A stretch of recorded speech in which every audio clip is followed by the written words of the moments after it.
متکی به منابعش در مقامات حفظ حقوق خبر داد که شب 31 دکامبر سال 2021 در جریان یک ماجرا پلکون قربانعلی پولاد برفی سردار شعبه کارهای داخلی نویه جیهون به پیشانی حامد جان عبدالحمیدزاده سرطبیب نویه تپانچه گذاشته پس از کشاکش به هوا دو تیر خالی کرده است.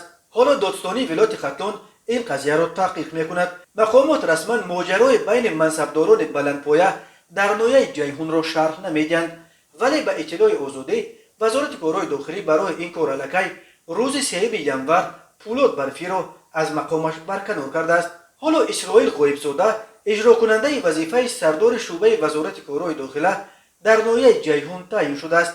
بنا به گفته مصاحبان رادیوی آزادی سبب مناقشه این بود است که گویا کدام خویش سرطبیب جیهون نقطه فروش سوزشواری داشته است و به پولاد برفی به احترامی کرده است. پولاد برفی در تماس کوتاه تلفنی گفت که هیچ جنجالی نبود.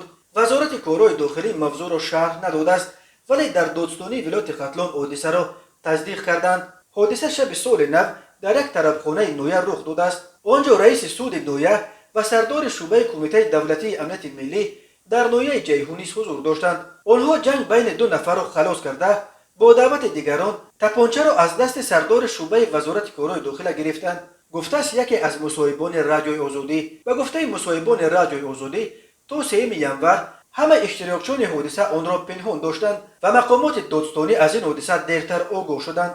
حامد جان عبدالحلیمزاده سرطبیب نویه جیهون روز 5 ینور در صحبت با رادیوی آزادی گفت از مقامات تفتیشاتی پرسید که چه حادثه شده است.